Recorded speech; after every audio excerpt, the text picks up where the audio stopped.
Yes.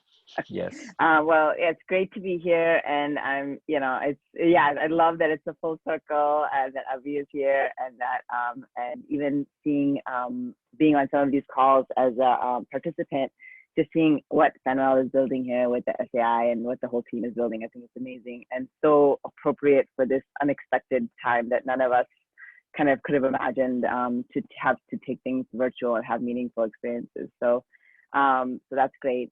Please, as Fanuel mentioned, please make this as conversational and interactive. I'm also used to these being very interactive, so please feel free to jump in and chat using the chat box as well. I have it open on the side. I think we are in a very unique moment, and we're actually connecting at a time when so many things have happened even in the past week. So if to make this as relevant as we can, like if you have thoughts or you even want to kind of, draw some ties between social enterprise and social entrepreneurship and kind of the current situation, I think that'll be very interesting as well. But I wanted to make sure that you guys know some of the basic tenets of social enterprise and entrepreneurship that I have been learning over the past decade that I think could be valuable, especially as you are building things as when you have the hat of a founder on. So I'm going to jump right in. So the first thing, I wanted to give you a little bit of background on myself. The places on the map that are marked are places that I've lived or studied abroad. I moved a lot growing up. So my dad is a civil engineer, and we moved every 1 to 2 years as a child. So I've lived, like, before the age of 20, I've lived in like 20 places. But in that, I think you started seeing all of these differences, how people live, in equity differences. My family's from India, so even, going to visit India and coming back. And I think I've all kind of had an impact mindset, but even then by just being the observer, being the one that sees those different things, I kind of thought it's not everyone knows that there's inequity, but when you're the one that's the one moving around, you kind of see those differences. So I think from a young age, I kind of felt like whatever work I do, I hope that it's connected to kind of making things more equitable or kind of impactful. I usually go into more depth there, but I'm going to just zoom out so we have more time to move through. But I'll just go back for 1 second. I did my undergraduate studies at UCLA, and then took a year between undergrad and graduate school, and actually went to India and did some volunteer work in rural India in an area called Bhuj, which is in Gujarat. They had a major earthquake, and I was there 2 years later, and still there were major after effects of the earthquake. But I learned so much, and we were with kids, so I think I definitely learned more from the kids that had been orphaned or personally impacted by the earthquake than I was probably even able to offer through teaching English. But I came back to the States and then did law school. I studied at Chapman University in Orange County. And one of the things I had a chance to do was I was really interested in international law. And so I had a chance to study abroad in Geneva and Strasbourg, studying international human rights law. And so really learning about, the origins of the Red Cross, the kind of how international law works, the fact that you have so many countries that have to agree, to make some of those rules. But one of the things I also noticed, because we were meeting a lot of people from the United Nations, is that it just takes a very long time for change to happen in that setting. And a lot of people that we met, I feel like felt a little frustrated with that kind of timeline. And so I left that experience saying, like, I thought, the United Nations would be the place that I would find the perfect fit, but it was still missing something for me. So after that, I had a chance to move to the Bay Area, San Francisco Bay Area, and that's where, like, around just learning about entrepreneurship and the buoyancy of the concept of the idea, how that can be so powerful, and how you can take something that seems so ridiculous and crazy and actually, make it into something actual. Combining that with impact seemed very interesting, and like that I would have a path. And so I was working at a website called Find Law, which is a Thomson Reuters company. And I was on their first social media team, so writing articles about legal topics for like non-legal audiences. And, in some of that research, kind of learned a little bit about to benefit corporations, something I'll be explaining more today, and then took a leap of faith and kind of went into that. So the next thing I started was Innovate Social, which is my company, and it first started as a blog. I would go to these different hearings and meetings. In 2011, that was the year that California was looking to pass a legal structure that would create a way for-profit businesses to also be for impact and create a separate structure for them. So I started going to Sacramento and going to those hearings, and then started blogging about them. And so Innovate Social first started as a blog, and then over the years, and that was in 2011, over the years it's expanded. I was noticing that I was not finding as many texts or books that were putting all the elements of social enterprise into one plane, into one space. And that is legal structure, but that's also business model and, you know, a host of different things. So I wrote a book called 51 Questions on Social Entrepreneurship. And then I was also listening to a lot of amazing stories by social entrepreneurs, attorneys that were kind of in the social impact space, artists that were finding ways to connect with impact. And so I thought these stories should be shared. And so I created the Impact Podcast, in which we have about 150 episodes of that. And so a lot of these things were digital, like digital content, ways to connect. And I think over the years, I also realized that there's a space to do live convenings, to actually get people in a room together. And so Impactathon kind of came out of that. So it's kind of part hackathon, part workshop, part like TED Talk or Impact Talk, with the idea that we're putting people into the space of being a problem solver, and that they actually make pitches at the end. And so on this, and then consulting kind of created the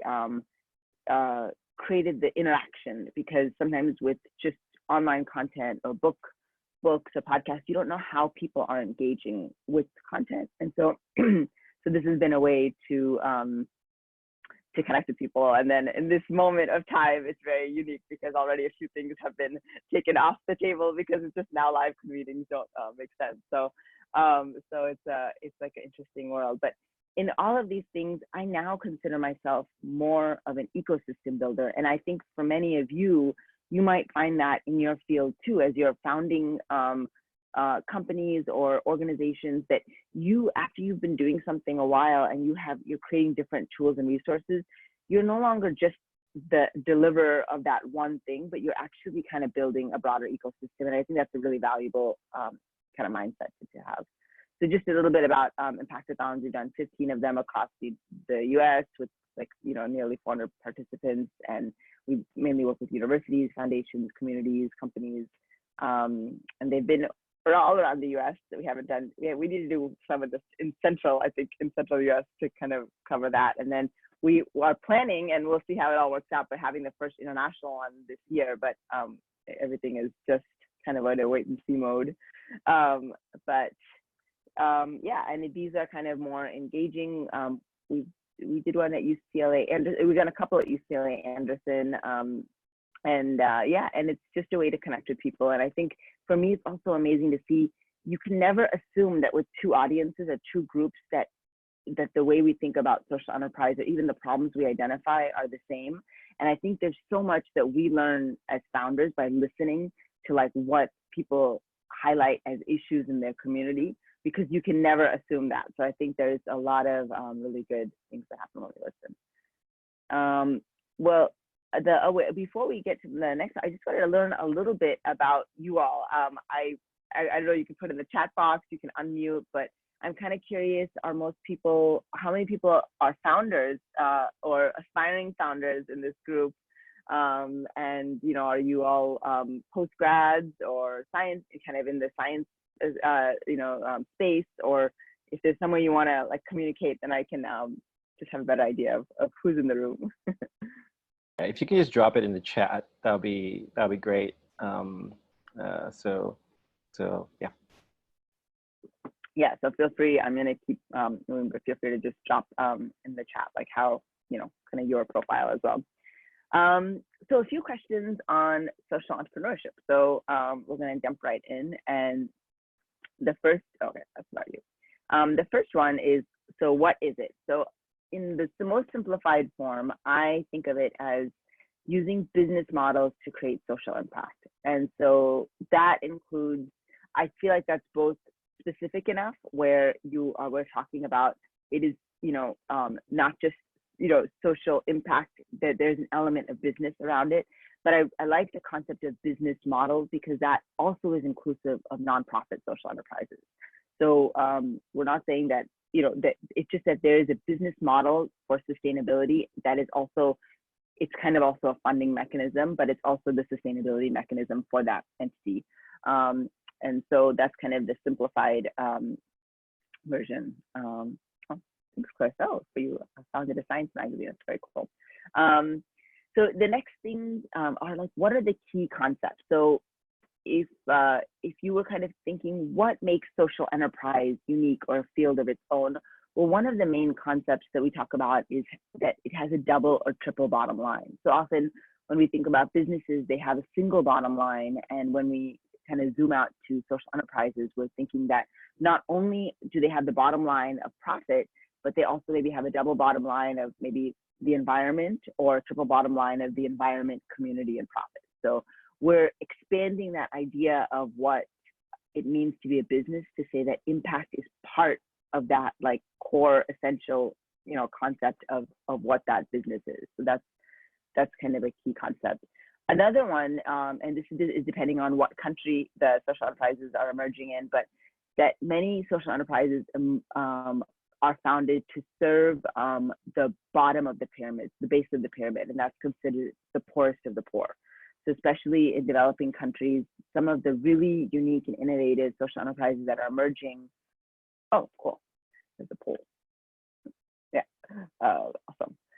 Just to make it easier for you, sorry. Yeah, that's great. Oh, that's very cool. I love that. Thank you. And so some of the developing countries, that is some of the really unique innovations are not that it's something that we've never thought about, but maybe making it more affordable for the base of the pyramid.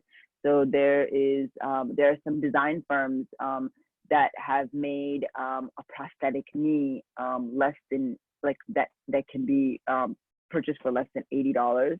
And if you think about countries where people might be using a bicycle for their livelihood, or in some other way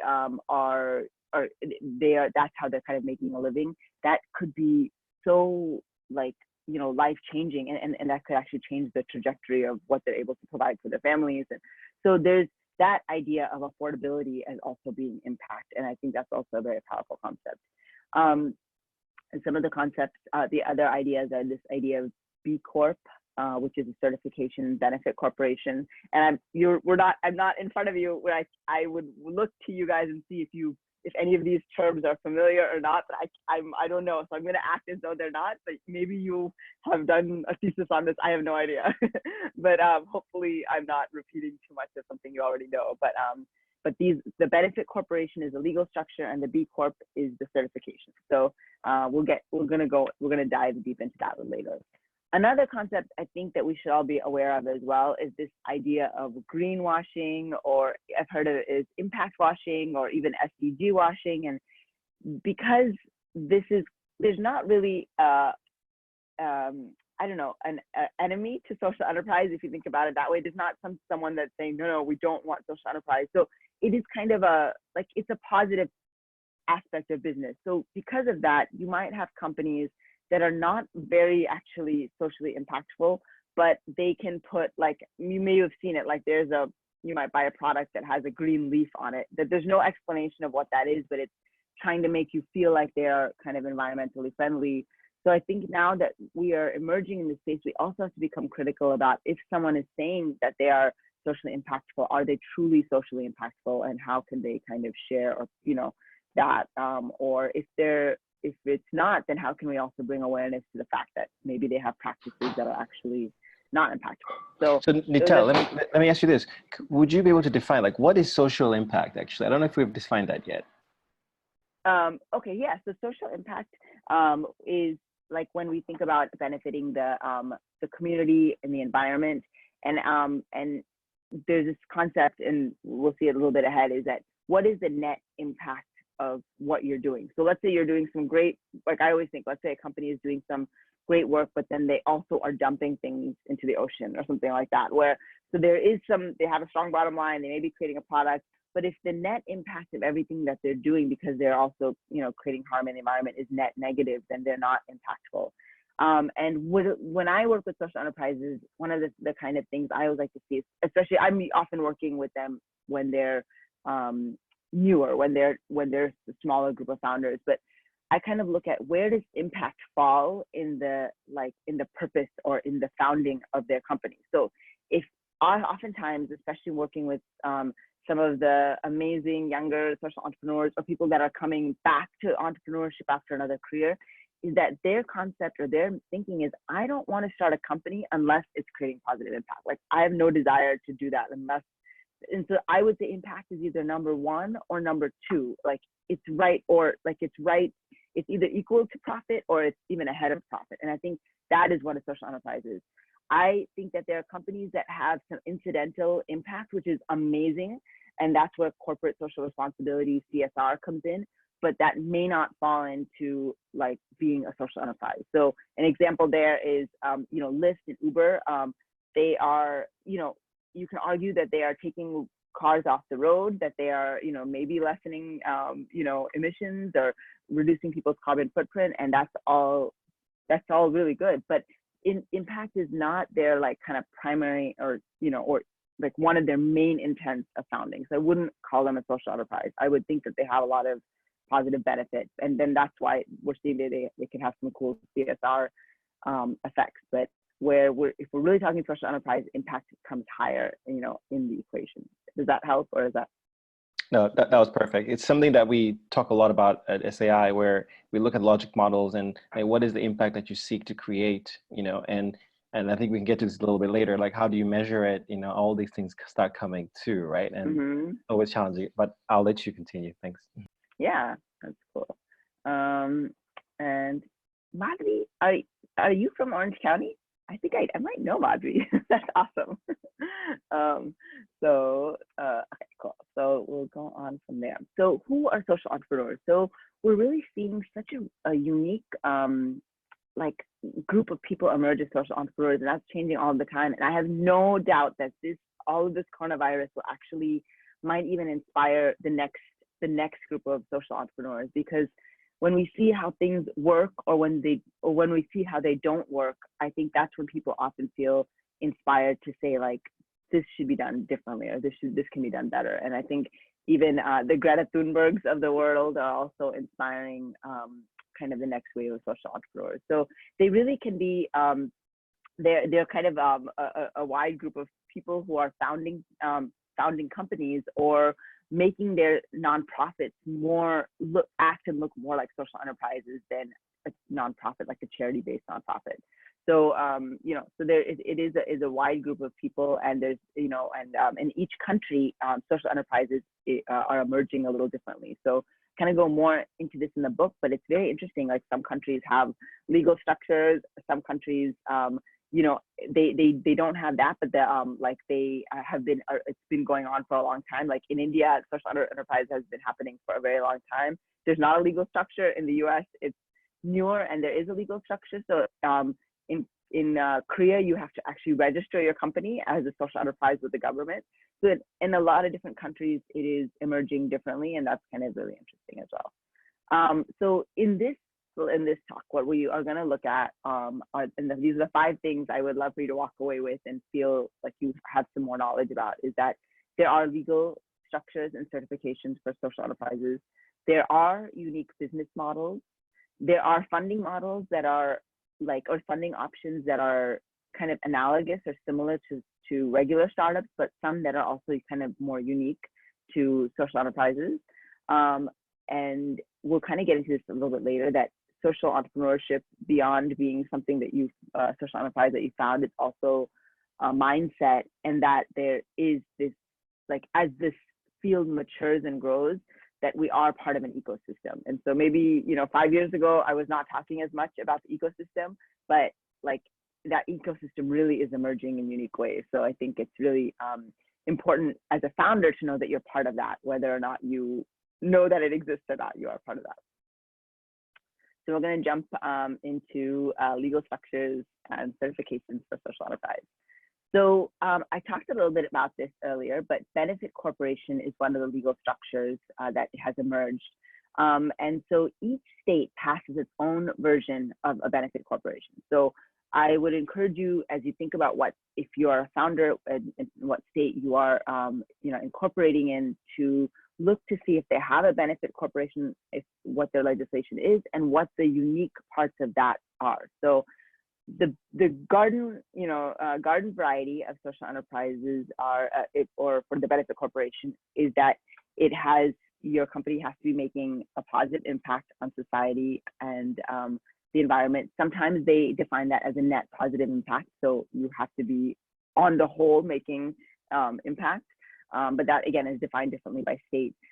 There is now a shift in a focus on how are you serving your stakeholders versus your shareholders. So a lot of companies were used to the concept of, companies having a fiduciary duty or having a duty to maximize the wealth of their shareholders. And instead of changing that, they're just saying, we're shifting that to be more of a focus on stakeholders. So a stakeholder could also be the environment. A stakeholder to your company could be the environment or the community, your employees. Those are stakeholders, and so you're trying to maximize value to them. And so that starts creating a different kind of conversation than if you're just trying to maximize value to shareholders. Some states, such as California, also require this impact to be kind of proven by a third-party standard. So you have to do a public reporting.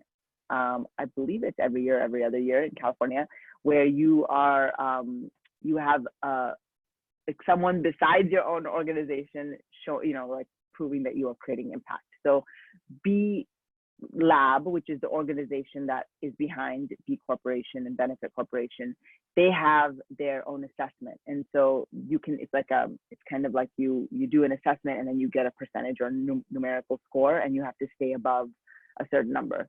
So that is also their business model. So that they, that's one of their things that they charge for, but then you can use them.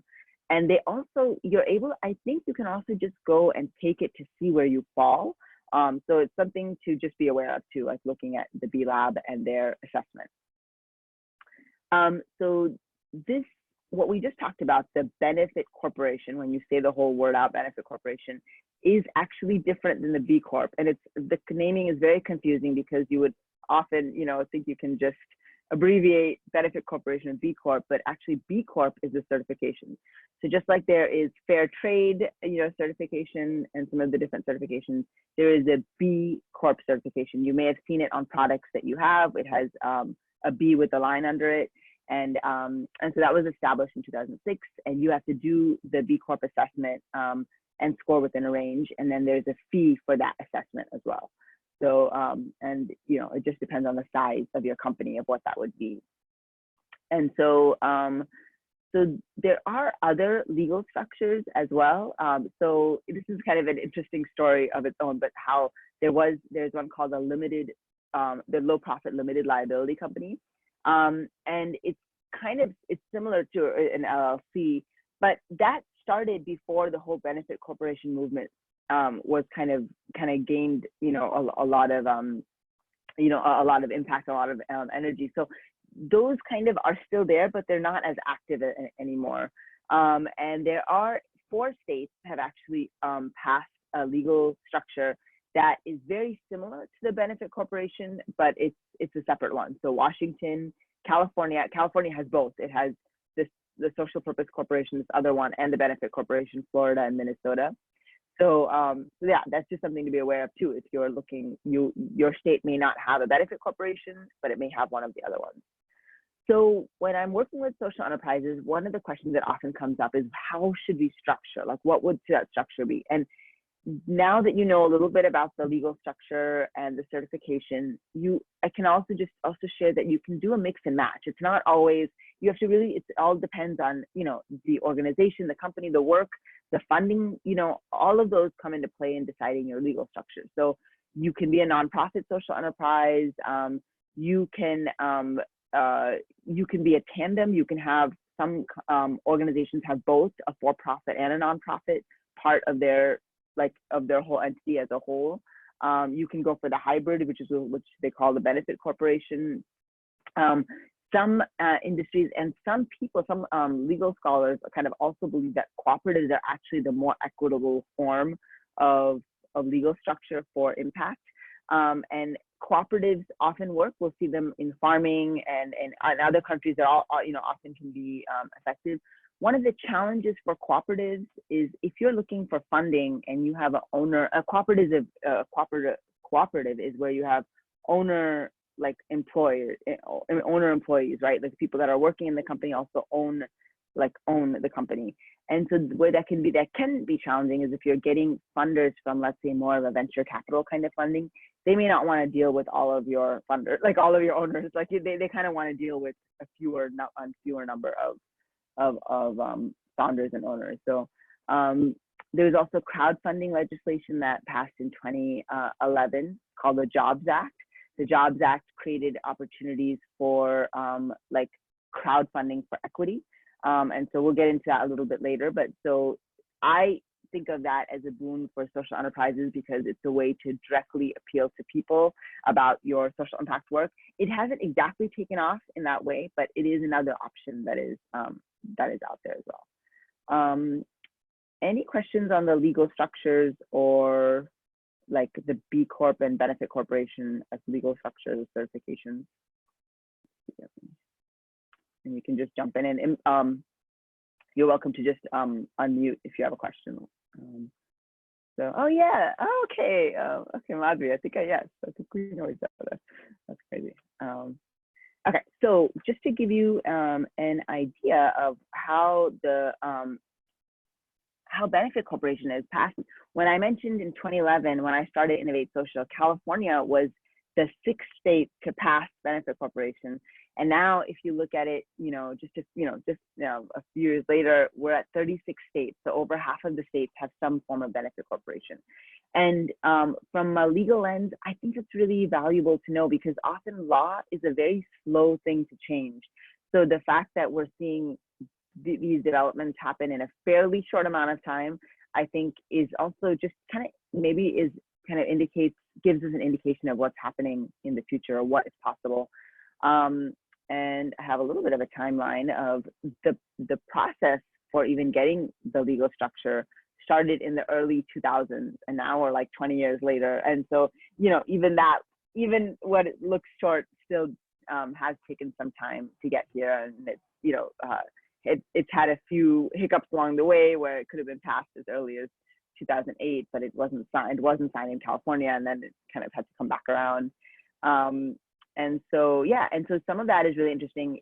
Just on the last note of the legal side, I will say one of the big things on the legal side is that these are untested. So in law, we're always looking for case law. We're always trying to look through what legal issues have come up in court with anything, and that's the case law is what defines kind of how we understand the topic, the legal aspects of the topic. So the thing about benefit corporations is that we don't have case law on them, so we don't know how they will fare in court. Like with the benefit corporation, you could have a situation where your shareholders say, this company is not creating enough benefit, so there could be things that could come up. We just don't know because we don't have case law. So as a founder, I would say be aware of that. Like, a lot of times companies often like to be founded in Delaware because there's so much case law around corporate structure there. And, and so people feel more comfortable that they're not walking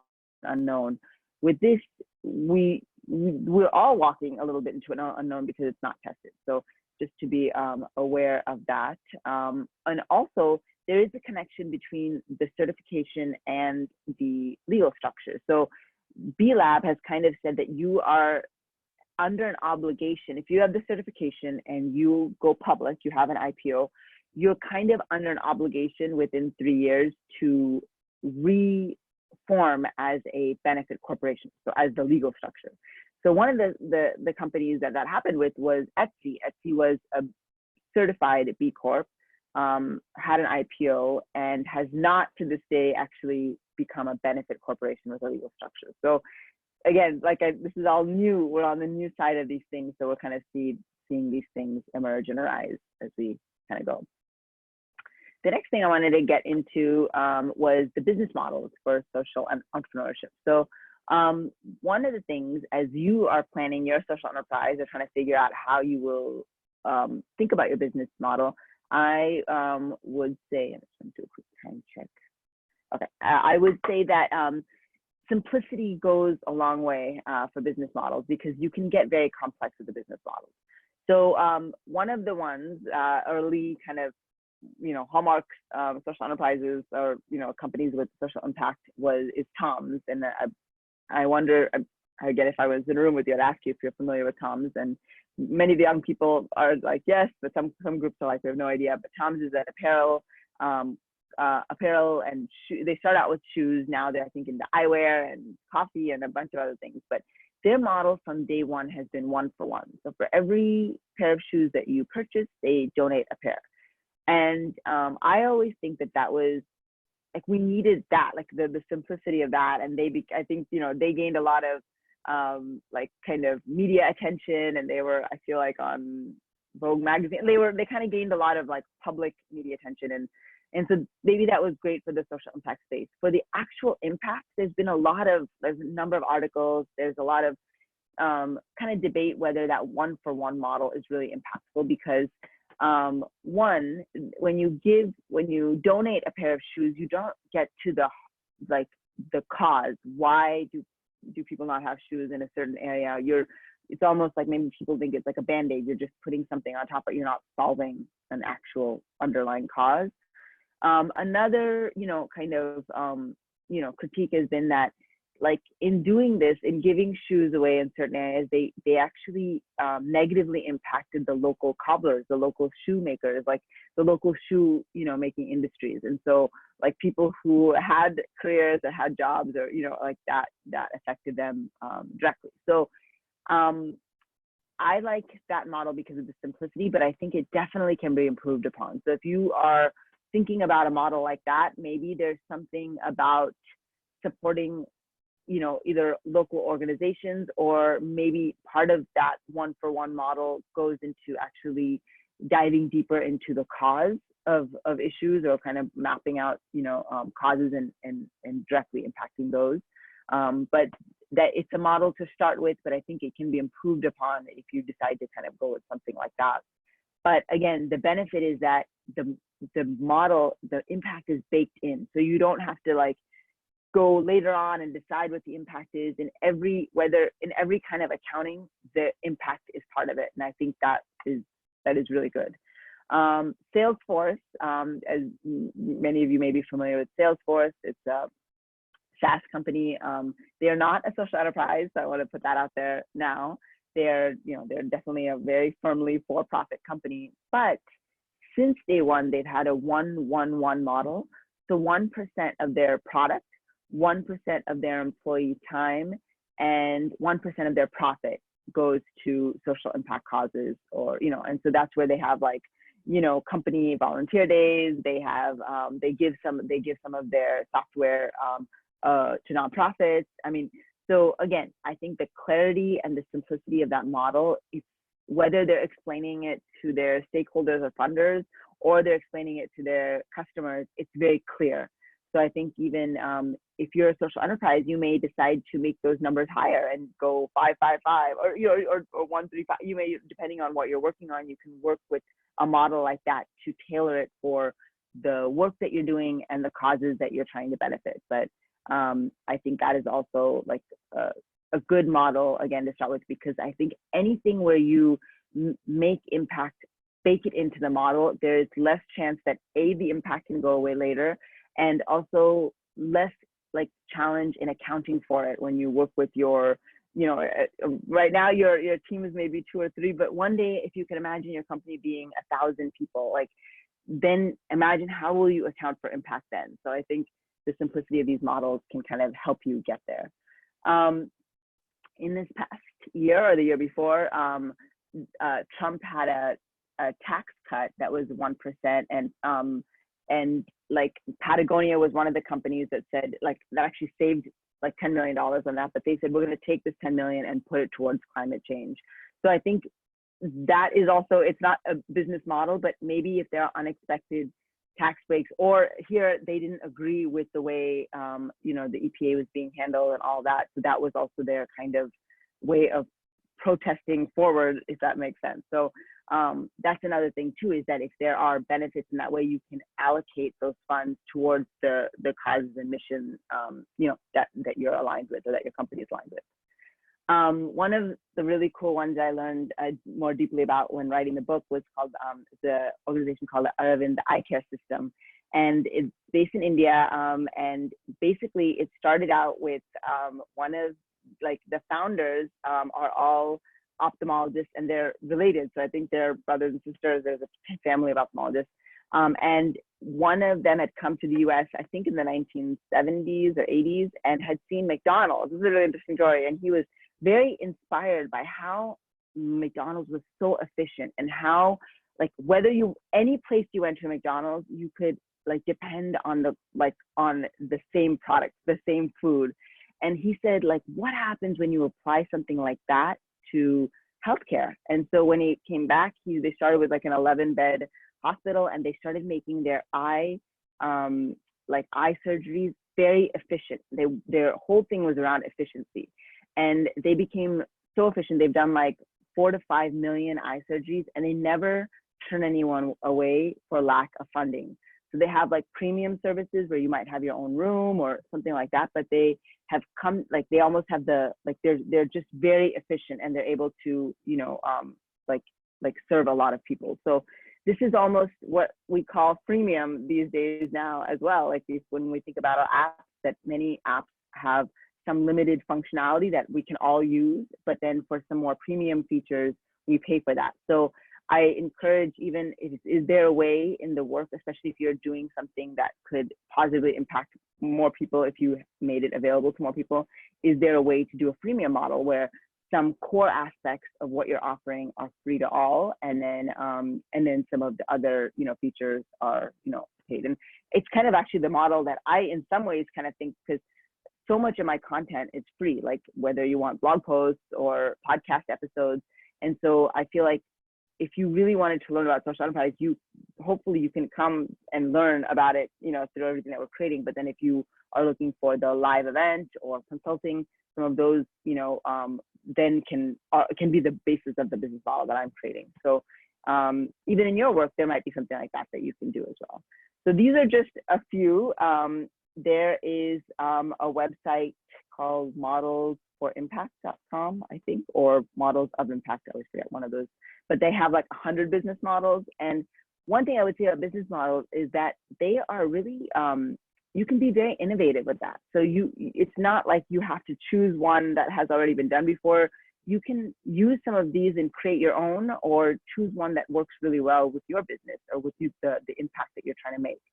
But my like high level takeaways are just that, how can you make it the simplest version of a business model that's possible? And is there a way to test it out sooner so that you can iterate it? Because a business model can definitely iterate and change as your organization and company also change. So those would be my tips there.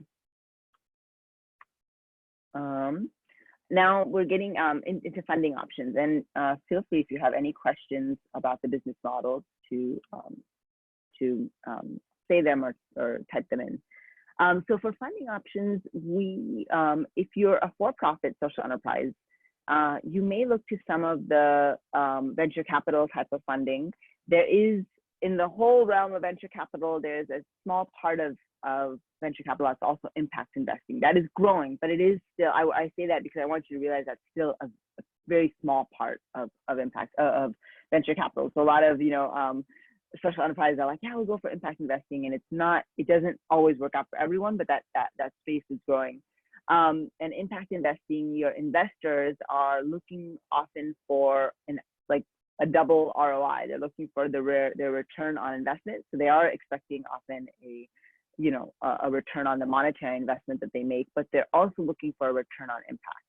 So they might have their own way of measuring impact, or they may, you know, look to you to define how you're measuring impact.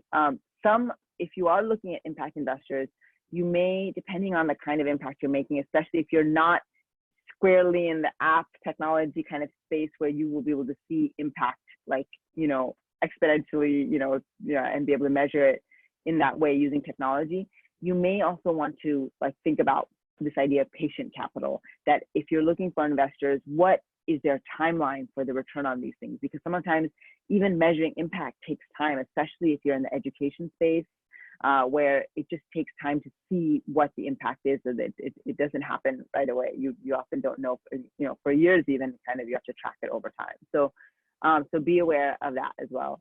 Crowdfunding is another way to raise funds, and especially it can be a valuable in your first raise of funds. And I say that because crowdfunding is also a way to market. It's also a way to let people know that you exist and to kind of get your friends and family involved. So there are websites that you might be familiar with, Kickstarter and Indiegogo, and maybe you've done a campaign or you've contributed to a campaign, so you might know how that works. So with this, your funders are not getting they don't have a stake in your company. So because of that, there might be other things that you offer that are perks. You may give them, like the lowest price of the end product that you're going to create, or you may give them, other kind of VIP or other kinds of rewards, but they are kind of rewards. Over time, now the space of crowdfunding has been around for a while, some of the detractors are that we've had some highly publicized campaigns that just they collected all the money and they just were never able to get their products out. So I think funders are a little bit more like hesitant maybe. So that's just something that now as a crowdfunder you may have to kind of combat a little bit, is that people might think I may never get my product, or because it's a donation, they may not get the product and they may not get their money back. So it's like an interesting part of it. So you just want to make sure your messaging is clear and that you're as, I think, honest and authentic with them every step along the way. The benefits, if it works out, is that you have some buy-in, you have some early buy-in from a broad group of people into the idea. And so let's say you decide to go to a funder afterwards, it's great to say, oh, look, we had a crowdfunding campaign that was 200% funded, and then if you go to a funder, that is definitely a positive, thing. Or if you are looking for distribution channels or other kinds of things, it's a great vote of confidence in your work, especially if it was all successful. So it can serve, I put that up there because it's not only a funding mechanism, but it's also an outreach and kind of partnership mechanism as well. And that can be really valuable. As I mentioned a little bit earlier, that in the passage of the Jobs Act and Regulation A, there is crowdfunding for investment. I have not seen so many cases of that being used for social enterprises, but it is out there where you can now crowdfund as you would, for donation earlier, but actually for equity. So if you are interested in that, you may want to just research a little bit and see if there are any other use cases or examples of companies like yours that have been doing that.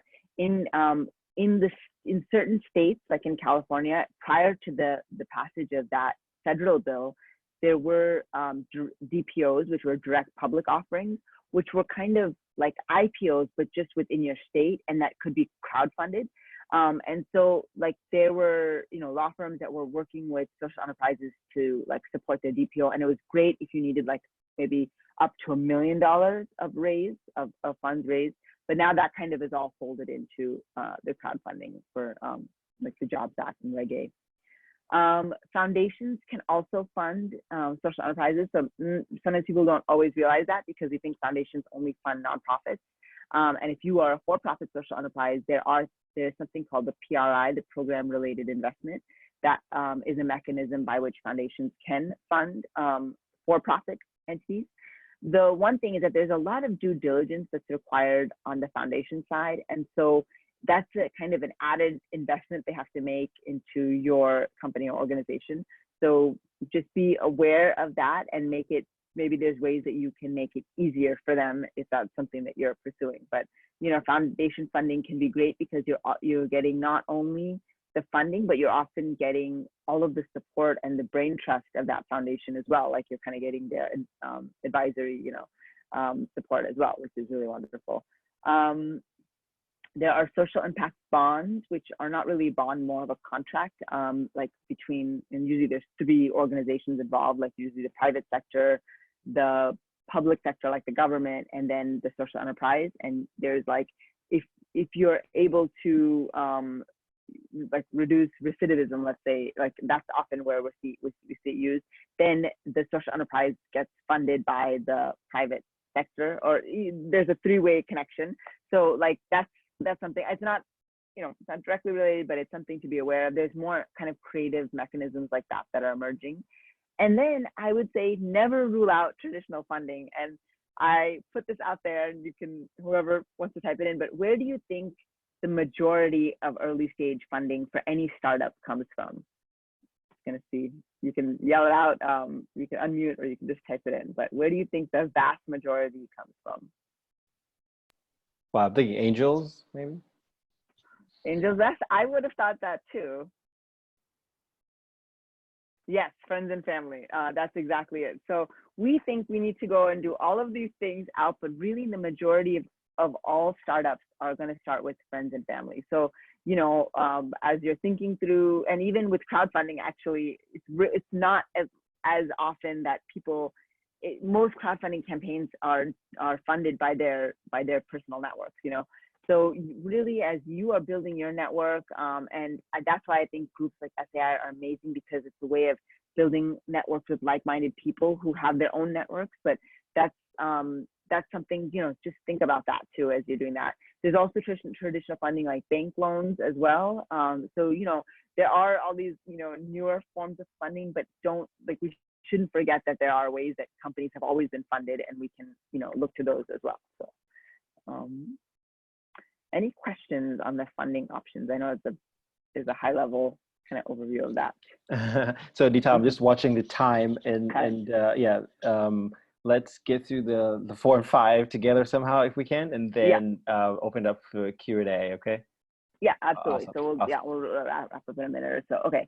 So this is I can send this by email or link afterwards. This is just about the B Corp movement. It's just a short video, so I can send that. It's just so that you can kind of see how that is going. One of the other things I will say is one of the other important aspects of founding a social enterprise is thinking about how you will measure impact. And so the United Nations Sustainable Development Goals, there are 17 of them, are becoming a common language we have to talk about impact. So as you are, even as early as you can in your social enterprise, if you can start looking at these and seeing how they kind of map to the impact that you're trying to create, that can be really helpful. Plus, they have all these like sub criteria, and so it'll give you a way. It might actually be really helpful in the process too. But this might, if you do go for like impact investing or something like that, they may actually be referring to SDGs as well. So I really highly encourage you to map to SDGs. The final thing of the things to remember is that you are part of an ecosystem and that you're not alone. So in this, this is just kind of a way of, even in the things that we've created at in Innovate Social, there are other, like we're part of ecosystems. So even with the book, there's other books that are doing this work. There are other great podcasts. I would put SAI right here in the global community as well. I mean, or SAI is here. So there's so many other resources, and we have, the social enterprise space has matured enough where we can look at ecosystem builders and we can think, how can we actually, see this work at a systemic level? So we don't feel like we're just a bunch of social entrepreneurs trying to get funding. No, but now we also need to build, like kind of expand the investment pool, and that's part of the system, that will be more impactful systemically. So with that, I am going to just now open up for questions. Thank you guys so much for your time. I hope this has been useful, but happy to answer any questions. That was fantastic, and there's so much to dissect, and I think we'll probably have you back at some point. We do these other types of discussions called nano chats. And in those, in fact, no one ever gets through slides very fast, because I usually just take them apart very quickly and like, no, let's go back. What do you mean by that, right? Yeah, so we're gonna have you back at some point. But guys, if you have questions, please please jump in. There's so much to dissect on. I'm going to shut up, but please unmute yourself and ask away. Okay. I'm gonna, in the meanwhile, read through your intros. Very cool. Amazing. Where's that coming from? Yeah. Should I start with a question? Yes, go ahead, Darren. My question is, first of all, thank you for putting this together, and thank you for speaking, and thank you for organizing everything. My main question would be, how can we, or how can you organize that we can all get to know each other and get to really know what we do, as far as, you know, how can we be sure that we stay connected as somewhat of an ecosystem after this call? Well, Manuel may have some ideas, and I'm also like happy to help out in some way too. But Manuel, I'll let you actually take that if you have. Yeah. So for post calls, for sure, we do these meetings every month.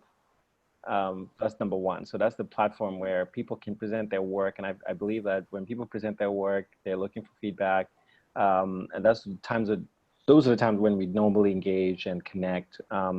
We do have an email list as well, and so if people want to connect afterwards, totally just email me. I can make introductions, you know, and then you guys can take it on from there. Sure. Because people are working on really cool projects, and I'm always looking for new connections, and so I'm like, oh, you're working on this. So if something, you know, people are interested in later on, please email me. I can make some connections to Neetal and to other people too within SAI as well. Sure. It just, there was a lot of information in all those different profiles, and so it was like, wow, there's a lot of interesting people. And so it's just from experience on Zoom, sometimes the chat stuff gets disappeared somewhere, and it'd be nice to see what was that they said they were doing. Anyway, thank you. Let me say this, Darren, too. So for SAI members, we do have a Slack channel, like Slack group, and in there, that's where all the action takes place. And so, I see. And Patrick here was just pointing that out. And so that's where like people are doing stuff, they're asking questions, people drop stuff in there. And so there are many ways to engage. So just connect with me, and then we can make those bridges. Thank you. And actually, one of the things I've been thinking about this week with everything happening in the news is I'm gonna so maybe just follow me on social media or LinkedIn with me, but I'm gonna put my calendar out there for anyone to make an appointment and have a talk, like a one-on-one talk. So I don't often do that, but I just feel like in this moment, I don't know. I feel like people, it just maybe if it helps, if it's helpful, and something could come out of that where someone is thinking about an idea and actually makes it. And I think we just need a little bit of positive energy from the negative energy in the news. So I would love to talk to some of you guys one-on-one and learn more about all of the cool things, everything from like a YouTube channel to magazine, like really cool kind of things. And so I would love people are building some really cool things. Yeah, I love it. I'm just excited. We're just getting started. Anyway, any other questions, please jump in as needed.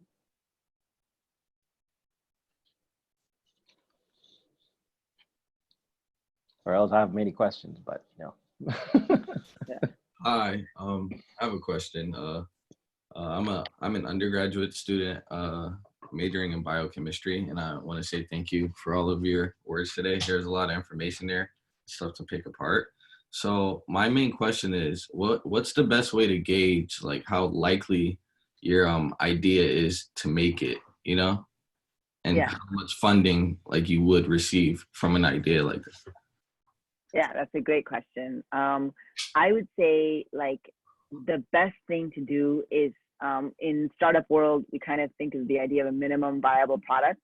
Like what's the like the simplest version of what you're trying to create, and how can you get in front of people?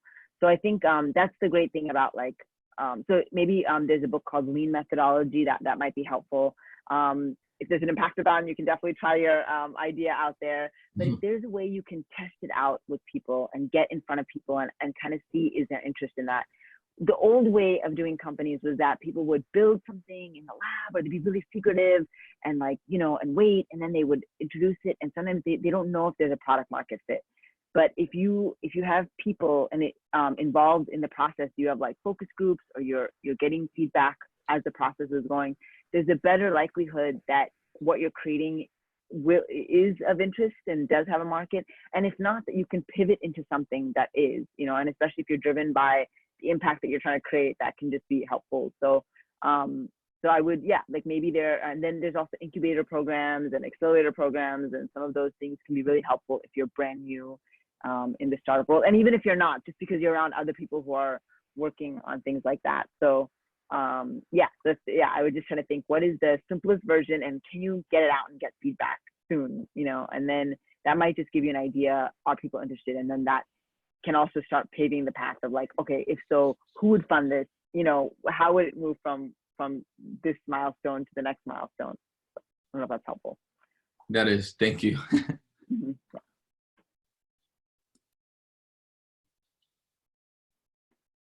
Hello, can you hear me? Hey, Abhi. Yes. Hey guys. Hi Neetal, how are you doing? I'm good. Good to see you. Yeah, absolutely. Same here. So awesome talk as usual, and I am so honored to see your journey today, because in the conference I was in the other room managing stuff and I missed out on your session, but I am so glad I could catch up after. Yeah, this is because of you. So I had one question about, like, when you spoke about, of course, how these social entrepreneurship efforts generate money. My question is on the other end of the spectrum. It's like, how do we spend it? So specifically, I want to know, there are these organizations like ours in STEM Peers is run by a lot of volunteers, and we definitely, although we want to, but there are so many limitations we face in reimbursing them for their efforts. So do you know of the ways other social entrepreneurship efforts reimburse their volunteers or participants for their efforts? That's a good question. If you're a 501c3 organization, there are limited ways that you can pay out in that way. But I think there are some broader buckets of things, like maybe you provide I know food and all those things you provide, but maybe there's other things that you can provide that kind of are like a resource that then the volunteers can take from. The other thing is that there could be, especially with the STEM peers, it was so many folks that were also so at a unique part of their careers, right? Kind of transitioning into full-time. So maybe there's like counseling resources or like those kind of resources that could be worth more than like a money amount, if that could be, if they could support that process, that next stage of process.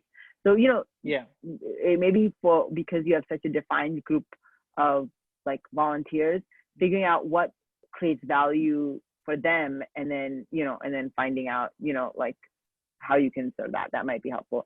In my work, because I'm a for-profit, I've been very careful about the way I work with volunteers, and I try to actually, because I try to only bring on people if I can compensate in some way, because I just know in this world there's a lot of things that are asked for on a pro bono basis because people think you're a nonprofit, but if you're not, so if you are a nonprofit, you're on the opposite side, so you just have to think, but there's always ways of creating value, I think, and if you can create value for your volunteers, that's really great, Okay, yeah, sounds good. Thank you so much. Good. Yeah, my pleasure. Yeah, so I would ask this question for you, Neetal. When I asked earlier about what is social impact, what does social entrepreneurship, social impact mean? I think one of the slides you had, positive impact on society, right, and the environment, right? And one of the challenges really is about defining what the impact is, whether, and as we're writing grants or other things too, right? The funders want to know, what is the actual impact? I mean, are you going to increase? What is it that you're going to do, right? And we can almost have a whole discussion about this separately. But I think people who are artists, like Darren, for example, thinking about impact, what is the impact you seek, right? So in your case, how would you typically try to help people define what that impact? How should they start thinking about that, right? Measuring, or I mean, I see the SDGs, but these are so high level. They're so high level. I totally agree. No, I absolutely, and I think I only put them up here because they're a way to start. So in each of these, there are like kind of more drill down, but like for me, I kind of think some of the work that I'm doing is like number 17, partnerships for the goals. We're often partnering, and in the ecosystem, kind of building world, we're doing that. Maybe with SAI, there's quality education, SDG 4. And I know it seems like so simplistic, like you don't need a chart to tell you that, but it's becoming a common language. And so I think that when we start aligning with those and looking at the sub criteria, then like if someone is talking about SDGs, you are already kind of versed in that. Plus, there's some interesting courses that I've taken one that talk about the way the SDGs were kind of designed was their interrelationship. So right now we're all like cherry picking and saying, okay, these are the 3 that apply to us. But really, it's almost like, how does SAI work with quality education, but how does it also work in gender equality? So you might have a plus, maybe for quality education you're +5, but for one you're only +1, and it's the relationship that is supposed to create the value of this framework. I think right now we're a little bit oversimplifying this, but it is giving us a more universal language, because before, every social enterprise, every impact investor, every foundation had their own method of measuring impact and their own criteria. And so they were not shared, they weren't universal. And I think so it's not perfect, but I think we're starting, like it's a path. So, and maybe the way you define it might actually help. You could lead in that field, or any of you on this call, if you kind of understand the SDGs or really dive into it, you could be leading workshops on your own about how others can use that SDG. And so I think there's space to kind of not only learn, but then like teach or become like a thought leader in that space. I always say, like, find the problem. Like, so when we use a logic model in a fellowship program, I try to push people to, okay, think about what you're trying to do in this logic model. What is the problem? I think that is usually the hardest part. Once you define the problem, then almost, okay, what is the impact you seek? And then what are the metrics that will help you measure, right, whether you're making that impact or not, right? And so that's just a hard thing to do, and it changes all the time as you get new data. So I'm always pushing people to push that angle, whether you're building a zine, a magazine, a YouTube, or a program, where we have someone in Kenya that is building a makerspace from scratch, a digital makerspace, So we've worked with him throughout the entire process. Like, what is the impact you seek? And there for him, it's like a little clearer. Students don't have access to this space. I'm going to give them access, and it's like, okay, cool. Other times this is much harder if you're building a YouTube channel, Yeah, absolutely. Views, or what else could you look at? It's a continuing process. But I love your idea of falling in love with the problem. That is absolutely like Yeah, it's hard. Other questions? I'm sure I get everybody a chance.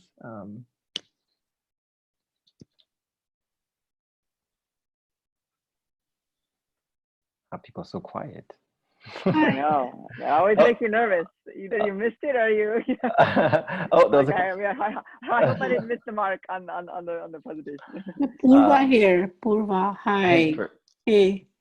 So it was a great talk, Neetal, and we got great overview. But just to understand a few mechanisms, or like the corporations you gave a few lists, and you said that we can even do like mix and match. So do you have any resource where we can go and like read up and understand the enterprise better? Yeah, absolutely. I'm happy to share the link to this. And then also the book has a little bit more, and it's in a Q&A format, if that's helpful. And then on the website, on Innovate Social, there are just blog posts. So if you just kind of search for the blog posts, there are articles on different things. There's not as much on the SDGs and in the book as well. I want to update the version of the book to have more on that. But the other topics, there's more like proper examples and things like that. There's just a little bit more context for some of that, and there's more on the international kind of element in the book as well. So. Oh, great. Okay, sure. Yeah, but if you have any specific questions, feel free. I'll reach out email, to you. Okay, great. Yeah, thank you. Anybody else? I do have one closing question for you, Neetal, but let's see if anybody else has another one here. So I'll ask this question then, just to close out chat today. Let's think 10, 20 years from now, okay? Where do you see the whole field moving, right? And talking about impact, and what are things that people can start preparing for now, now for the future, right? There's one thing preparing for now, but, thinking ahead, right? What are things that you're seeing, trends that are coming down the line that you can tell us, secrets? Yeah. Yeah. So the two things that I really have been thinking a lot about is, one is that when I think we're going to get to a point when impact is more easily measured and explained, like the way the stock market, we know right away what's happening. And I think one day maybe the SDGs might be something else, but we'll simplify impact in that kind of way, where you can look up a company and know right away, like, are they creating impact? Is it impact more than last year? Is it up or down? And it'll be like, I don't know if it's an emoji, if it's a number, if it's I don't know what that kind of demarcation will be, but I think that's going to be game changing. And I think that we're paving the path for that, but that'll make it where, like I always say in social enterprise, we're really trying to take ourselves out of business. I think there'll be one day when we don't need to say social enterprise, because impact will be measured for all businesses. So that it'll be much more clear whether businesses are creating impact or not. So that's one. The other thing, and this is what I also invite for each of you guys, is right now we're in this, we're thinking of ourselves as founders. And I think that's really valuable that we are thinking about starting something. But I want to invite you in some space in your brain to think of yourself as an investor and say one day, that you will be an investor of social enterprise. And I think when we start diversifying and expanding the investor pool, because right now, that it's not as diverse or as expanded as it could be, that will change the game a lot as well.